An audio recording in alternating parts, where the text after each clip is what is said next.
que está condenado a 20 anos de prisão por narcotráfico, narcoterrorismo, era o braço direito do Hugo Chávez e foi responsável por mandar dinheiro de corrupção da Venezuela para partidos e líderes de esquerda e da extrema esquerda na América Latina. A Venezuela, através da corrupção e do narcotráfico, ajudou a eleger os principais nomes da esquerda na América Latina. Algo muito sério está acontecendo, e a grande mídia parece determinada a esconder. Um nome poderoso foi citado em uma denúncia internacional que pode abalar as estruturas do país, envolver figuras que jamais imaginamos. Informações sigilosas, conversas gravadas e documentos guardados a 7 chaves estão começando a surgir, e o que eles revelam é assustador. Enquanto jornalistas independentes tentam trazer a verdade à tona, um silêncio estranho domina as manchetes. Mas há quem garanta que provas estão nas mãos certas, e que a verdade, mais cedo ou mais tarde, será impossível de esconder. O que está prestes a ser revelado pode mudar tudo o que você pensa sobre o poder, a corrupção e o próprio destino do Brasil.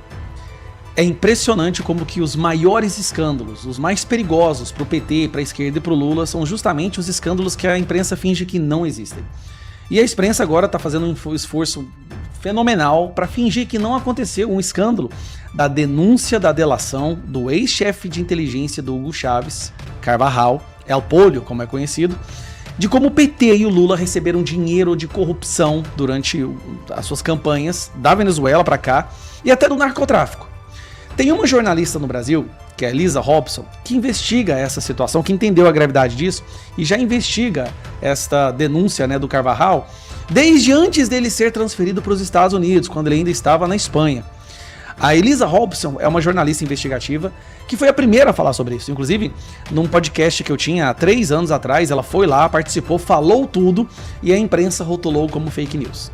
Pois agora que saíram esses novos documentos, e também na imprensa latino-americana, menos da brasileira, mas na imprensa latino-americana que saiu sobre essa denúncia, ela participou de uma live com a Ludmila Lins Grillo, que todo mundo conhece, que é uma juíza brasileira que está exilada no Brasil, nos Estados Unidos, justamente porque ela denunciou os crimes do Alexandre de Moraes e do STF. Mas só escuta isso daqui para você entender a gravidade e por que a imprensa está se esforçando tanto para colocar isso em silêncio. Agora tivemos a notícia de que ele decidiu apresentar documentos e provas de que a PDVSA financiou PDVSA é meio que a Petrobras, é a estatal petrolífera da Venezuela, tá? Legalmente a campanha de Lula no Brasil.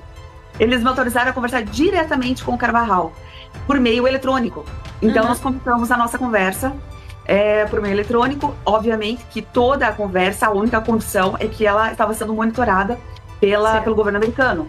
Eu fiquei muito feliz porque, para mim, é uma segurança, né? Mostra ali, é bom que eles acompanhem toda a minha conversa, as minhas perguntas com ele, porque justamente me sinto bem, né? Em saber que eu não preciso me defender, que eu estou fazendo uma coisa correta e às claras, porque eles mesmos estão acompanhando. Então, cada pergunta e cada resposta dele, nessa conversa que eu tive agora diretamente com ele, que para mim já foi, como você disse, subir um degrau.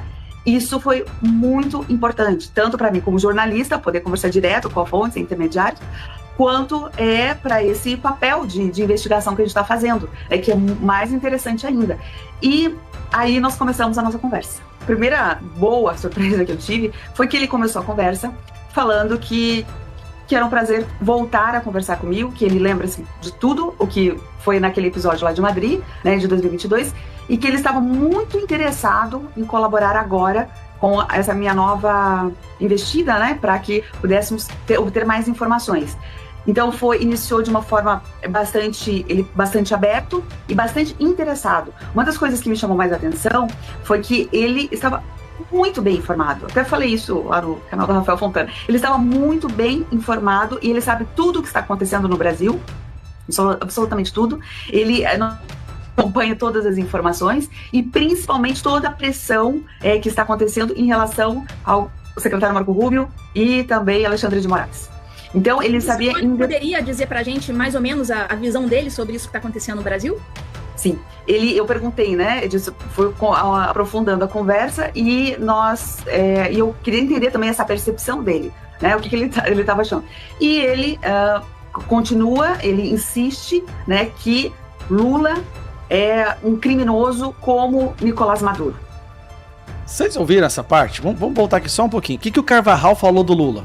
É um criminoso como Nicolás Maduro. Lula, ele insiste, né, que Lula é um criminoso como Nicolás Maduro. Esse aí, que falou que o Lula é um criminoso como o Nicolás Maduro, é o Carvajal, que está condenado a 20 anos de prisão por narcotráfico, narcoterrorismo. Era o braço direito do Hugo Chávez e foi responsável por mandar dinheiro de corrupção da Venezuela para partidos e líderes de esquerda e da extrema esquerda na América Latina. A Venezuela, através da corrupção e do narcotráfico, ajudou a eleger os principais nomes da esquerda na América Latina. Dentre os nomes estão Lula, Kirchner, tá lá Gustavo Petro, vários outros, né, Evo Morales, mas ele fala que Lula é tão criminoso quanto Maduro. E tem uma coisa, ele tem provas. Ele diz que tudo que ele tá falando ele consegue provar. Você imagina uma coisa dessa, cara? Se fosse com Bolsonaro um negócio desse, o Brasil tinha a imprensa brasileira tinha parado, tá? Com Lula, nada. O Jornal Nacional não fala nada, Fantástico não fala nada. Eu não vi uma matéria no Estadão nem na Folha de São Paulo. Só que o cara tá na justiça, tá preso nos Estados Unidos e o Departamento de Justiça dos Estados Unidos tá tendo acesso a essas informações e vão usar isso para mais sanções contra o Lula. Agora você imagina uma Magnitsky contra o Lula. Cara, esse povo não tá entendendo. Todos os crimes dessa facção criminosa chamada PT virão à tona e eles serão responsabilizados por tudo que eles fizeram. Não pela justiça brasileira, infelizmente. Quem sabe um dia, né? Por enquanto, vai ser pela justiça dos Estados Unidos. Agradeço a você que acompanha nosso trabalho aqui no canal. Se o conteúdo foi útil, inscreva-se, deixe seu like e compartilhe para que mais pessoas tenham acesso a essas informações. Seu apoio é essencial para continuarmos. Muito obrigado!